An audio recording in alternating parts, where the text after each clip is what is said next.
ওই যে মুসলমানগুলো না খেয়ে আছে, এটা কি তাদের খাদ্যের অভাবে না বন্টনের অভাবে? কিসের অভাব বলুন? বন্টন। সঠিক বন্টনের শূন্যতা বিরাজ করার কারণে আজকে তারা না খেয়ে কঙ্কাল সার হয়ে প্রতিনিয়ত মারা যাচ্ছে। সম্মানিত ভাইয়েরা, ভ্রাতৃত্বের বন্ধনে আমাদের আবদ্ধ হওয়া, এটা হলে সময়ের অনিবার্য একটা দাবি। আল্লাহ আমাদের মাঝে মহাব্বতটাকে অটুট করে দেন, জোরে বলি আমিন। শুকরিয়া আদায় করছি, সকালের বৈরী আবহাওয়ার সময় আমরা কল্পনাও করতে পারিনি যে এই স্থানে আজকে রাতের বেলা মাহফিল হতে পারে। কিন্তু অসম্ভবকে সম্ভব করার একমাত্র যোগ্যতা কার? হাসতে বলবেন না, কার? আল্লাহ পাক। একমাত্র আল্লাহই পারেন অনস্তিত্বকে অস্তিত্ব দান করতে। তিনিই পারেন অসম্ভবকে সম্ভব করতে। তিনিই পারেন নিষ্প্রাণকে প্রাণ দিতে। এমন ক্ষমতা একমাত্র কার? হাসতে বলবেন না, কার? আল্লাহ পাক। আল্লাহই পারেন। সম্মানিত হাজিরিন, আমি আলোচনার সূচনায় কোরআনে কারীমের গুরুত্বপূর্ণ একটা সূরা, গুরুত্বপূর্ণ একটি সূরার একটি আয়াত আমি তেলাওয়াত দিয়ে শুরু করেছি। সূরাতুল হুজুরাত থেকে ছোট্ট একটা আমি আয়াত আমি তেলাওয়াত করেছি। এই আয়াতকৃত তেলাওয়াতকে সামনে রেখে কিছু কথা বলতে চাচ্ছি। ওয়ামা তাওফীকি ইল্লা বিল্লাহ। সম্মানিত ভাই সব, আমরা এই জাগতিক জীবনে বিভিন্নভাবে নিজেদেরকে প্রতিষ্ঠিত করার জন্য চেষ্টা চালিয়ে যাচ্ছি। কেউ মনে করেন আমি কোটি কোটি টাকার মালিক হলেই বুঝি প্রতিষ্ঠিত একজন মানুষ। কেউ মনে করেন যদি একটা বড় চাকরি পেয়ে যায় প্রতিষ্ঠিত মানুষ। বিসিএস ক্যাডার, পিএইচডি হোল্ডার, কলেজের প্রফেসর, এরকমভাবে ব্যবসায়ী, এইভাবে অনেকেই নিজেকে ধন্য মনে করেন যে আমি একজন প্রতিষ্ঠিত হতে পেরেছি। কিন্তু আল্লাহর কাছে সফল কারা? আল্লাহর রহমতে ধন্য কোন কোন বান্দাগুলো? এটা যদি আমরা একটু কাউন্ট করতে যাই, আল্লাহ পাক বান্দাকে সুন্দর করে ডাক দিচ্ছেন, ইয়া আইয়ুহান নাস বলে, হে মানব গোষ্ঠী, হে মানব সকল। ডাক দিয়ে বলছেন যে আমার কাছে সম্মানিত বান্দা কারা, আমার রহমত প্রাপ্ত বান্দা কারা, তোমরা একটু জেনে নাও। আল্লাহ রাব্বুল আলামিন সূরাতুল হুজুরাতের মধ্যে সুন্দর করে বলছেন। আল্লাহ রাব্বুল আলামিন বলেন, ইয়া আইয়ুহান নাস ইন্না খালাকনাকুম মিন যাকারিন ওয়া উনসা وجعلناكم شعوبا وقبائل لتعارفوا إن أكرمكم عند الله أتقاكم إن الله عليم خبير جربنا الله أكبر হে মানব গোষ্ঠী, হে মানব সকল, আমি তোমাদেরকে সৃজন করেছি, সৃষ্টি করেছি এক নর এবং এক নারী থেকে। এক নর এবং এক নারী হচ্ছেন আমাদের আব্বা আম্মা আদম আর কে? আদম, হাওয়া। কয়জন? এর মধ্যে সিনিয়র কে? বলেন, সিনিয়রের দাম বেশি না জুনিয়রের দাম বেশি? 16 বছরের দেশ চালাইছে সিনিয়র না জুনিয়র? এই যে 16 বছর দেশ যে চালালো, সিনিয়র না জুনিয়র? জুনিয়র। জুনিয়র দেশ চালিয়েছে।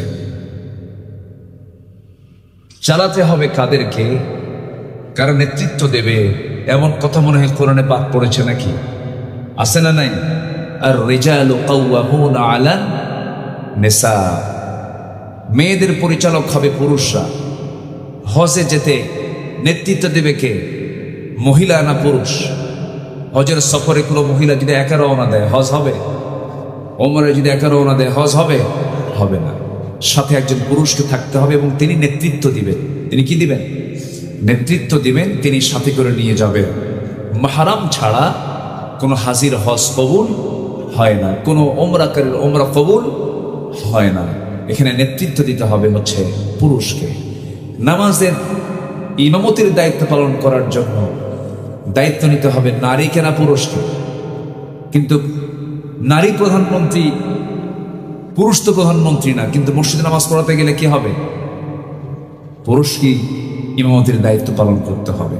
তাহলে সকল জায়গায় নেতৃত্ব দেবে কে? সকল জায়গায় নেতৃত্বের একমাত্র হককার, এই বিষয়গুলো যদি আজকে জাতি বুঝত, অন্তত এই অশান্তি থেকে জাতি মুক্তি পেত। ঠিক কিনা বলেন সম্মানিত ভাইয়া? তাহলে এর মানে আমি বুঝাচ্ছি না যে নারী জাতির মূল্য, নারী জাতির মর্যাদা নাই, তা নয়। আল্লাহ পাক যাকে যেভাবে রেখেছেন, টায়ারের দাম বেশি না টিউবের দাম বেশি? টিউবের দাম নেই, টিউব ছাড়া চলতে পারবে। হ্যাঁ, হয়তো বলবেন ওদের টিউবলেস চাকাও তো আছে, ওটা আসল উদাহরণ নয়। হাওয়ার জন্য টিউবও লাগবে, চলার জন্য টায়ারও লাগবে, দুটাই প্রয়োজন। নারী ছাড়া পুরুষ অচল, পুরুষ ছাড়া নারী অচল। পুরুষ যা পারবে নারী তা পারবে না, নারী যা পারবে পুরুষ তা পারবে না। পুরুষকে যদি দায়িত্ব দেওয়া হয়, 1.5 বছর শিশু, 1.5 বছরের বাচ্চাকে লালন পালনের দায়িত্ব যদি দেওয়া হয়, বলুন তো একটা পুরুষের পক্ষে কি 1.5 বছরের বাচ্চাকে লালন পালন করা সম্ভব? এক দুপুর না পার হতেই কয়েকটা আসার খাবে, সম্ভব না। এটা আল্লাহ পাক নারীকে এই জাতীয় ধৈর্য দিয়ে দিয়েছেন। যার যে ডিপার্টমেন্ট, সেই ডিপার্টমেন্টই তাকে থাকতে হবে। সম্মানিত ভাইয়েরা, কথায় কথা বাড়ে। তাহলে এক নর এবং নারী থেকে সৃষ্টি করেছেন তিনি আমার কে? আসতে বলবেন না, তিনি আমার কে? আল্লাহ পাক। কিন্তু এক নর নারী থেকে সৃষ্টি করার পরেও পৃথিবীর সকল মানুষের ভাষা একরকম না ভিন্ন রকম? বলেন, একরকম না ভিন্ন রকম? ভিন্ন রকম। ভিন্ন রকম কেন করলেন? কি জন্য করলেন? وَجَعَلْنَاكُمْ شُعُوبًا وَقَبَائِلَ لِتَعَارَفُوا إِنَّ أَكْرَمَكُمْ عِندَ اللَّهِ أَتْقَاكُمْ। বিভিন্ন গোত্রে গোত্রে, বিভিন্ন জাতিতে বিভক্ত করেছি যাতে তোমরা একে অপরকে চিনতে পারো। এই তো গত কয়েকদিন আগে, মাসখানেক তো হয় নাই, গোটা পৃথিবীর সবচেয়ে বড় বৃহৎ জনসংখ্যার একটা দেশ, একটা দেশে এত জনগণ পৃথিবী তার দ্বিতীয় কোনো দেশে নাই, গণচীন। চীনে গিয়েছিলাম, সেখানে গিয়েও দেখি এক গাবতলের এক ভাইয়ের সঙ্গে দেখা। আমারে দেখে জোরে ধরে বলে, হুজুর আমি আপনার খুব ভক্ত, বাড়ি কোথায়? গাবতলি। ওই গাবতলি কই আছে? এখানে আসছে আবার। আচ্ছা। সেই চীনে যাওয়ার পর প্রায় 150 কোটি মানুষ সে দেশে, বেশি হবে। এই মানুষগুলোকে আল্লাহ রাব্বুল আলামিন আমার দেশের মানুষের আকৃতির মতো করেছেন না। তাদের নাকটা বোচা, চোখটা ছোট, মানে চোখও এবং নাকে একটু মায়ের খাওয়া বুঝলেন তো নাকি? মানে চোখও ছোট, নাকও খাটো, কিন্তু কালার আবার খুব উজ্জ্বল, এক সাইজের। ভাষা যখন তারা কথা বলে মনে হয় গন্ডগোল লাগছে, বোঝার কায়দায় নেই। তারা কি আদম সন্তান নয়? তারাও আদম সন্তান, সাদা চামড়া। আবার আপনি নাইজেরিয়ার দিকে চলে যান, আফ্রিকার দিকে চলে যান, ওই সমস্ত অঞ্চলের মানুষগুলো এত ঘন কালো। এই যে মাত্র 7 দিন আগে মদিনায় ছিলাম, মক্কায় ছিলাম। মক্কা এবং মদিনা এমন একটা ট্রানজিট পয়েন্ট, গোটা পৃথিবীর মানুষ এখানে খুঁজে পাওয়া যায়। গোটা পৃথিবী থেকে মানুষ এখানে ওমরা করার জন্য আসে, হজ করার জন্য আসে, সফরে আসে, জিয়ারায় আসে। নানা বিচিত্র মানুষগুলো, বিভিন্ন ভাষার, বিভিন্ন গোত্রের, বিভিন্ন জাতির। কেন করলেন? অথচ আমাদের মা কয়জন, আমাদের বাবা কয়জন? একজন। কেন করলেন? এই জন্য করলেন লিতাআরাফু, যেন তোমরা একে অপরকে চিনতে পারো, বুঝতে পারো এটা চীন, এটা জার্মান, এটা ফ্রান্স, এটা আমেরিকা, এটা ইউরোপ। আল্লাহ পাক নিজেই ভাগ করে দিয়েছেন 10 মাইল পর পর মানুষের ভাষার পরিবর্তন হয়ে যায়। এই যে বগুড়া জেলার গাবতলী থানা, এখানকার ভাষা, আবার দুপচাচিয়া নামক একটা উপজেলা আছে, সেই ভাষাকে একরকম না দুই রকম। আবার আপনি সালিয়াকান্দির ওই ভাটির দিকের ভাষার সাথে শেরপুর ধরর থানার কি ভাষার মিল আছে নাকি? হয়তো একটু মিল আছে, কিন্তু টানের কম বেশি আছে না নাই? আজ দুপচাচিয়ার মানুষ গরুকে আপনি বলে আর বাপকে তুই বলে। গরুকে বলে কে গরু, আপনি খাবিন তো খাবিন, না খাবিন তো গুদগুদাবিন না। আর বাপকে বলে বাপ তুই কুটি গেছিল, বাপকে তুই বলে আর গরুকে আপনি বলে। এই যে ভাষার বিচিত্রতা কেন? একটা মানুষ হা করা মাত্র আপনি টের পাবেন যেটা কোন অঞ্চলের মানুষ।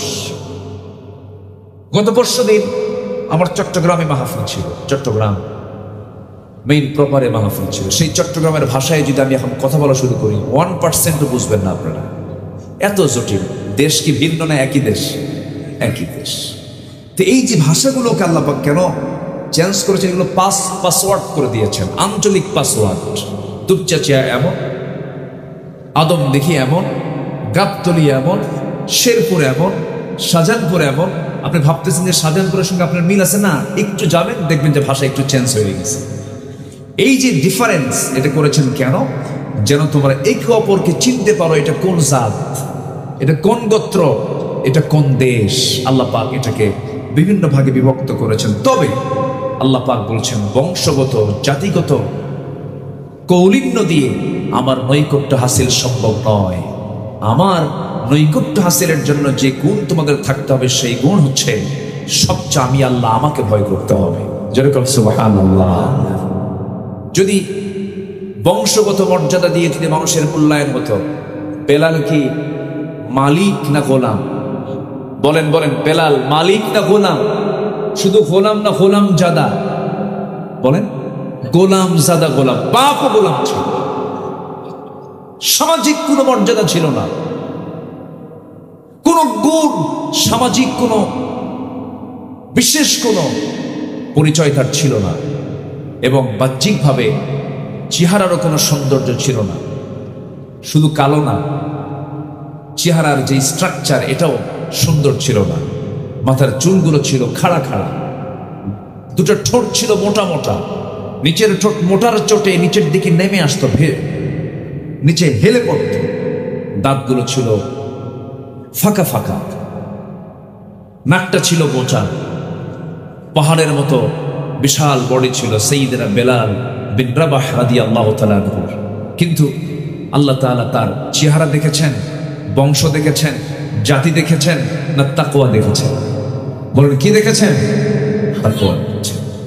আমি আজকে যে পয়েন্টে কথা বলতে চাই সেটা হলো, আমরা আল্লাহর রহমত ছাড়া কেউ কি নাজাত পাবো? আসতে বলে কেউ কি নাজাত পাবো? তাহলে কার রহমত দরকার? আসতে বলবেন না, কার রহমত দরকার? আল্লাহ। আল্লাহ যদি কোনো বান্দার বিচার করেন, সে কি বিচারে পার পেতে পারবে?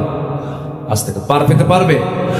তাহলে সব জায়গায় বান্দার জন্য যেটা সব সময়ের জন্য প্রয়োজন, তা হচ্ছে রহমত। কি প্রয়োজন? রহমত। আল্লাহ পাক বলেছেন সে জাতির কোনো রহমত নাই যে জাতির নেতৃত্ব নারী দেয়। সেই অভিশাপ থেকে জাতি গত 24 অগাস্টে নাজাত পেয়েছে। বলি আলহামদুলিল্লাহ, জোরে বলি আলহামদুলিল্লাহ। সম্মানিত ভাই, সম্মানিত বন্ধুগণ, অনেক কথা আছে, উঠতে একটু দেরি হলো। আমাকে সকালবেলা না করা হয়েছে, আমাকে কমিটি বলি ফেলেন, হুজুর এমন বৃষ্টি, ক্যাটস অ্যান্ড ডগস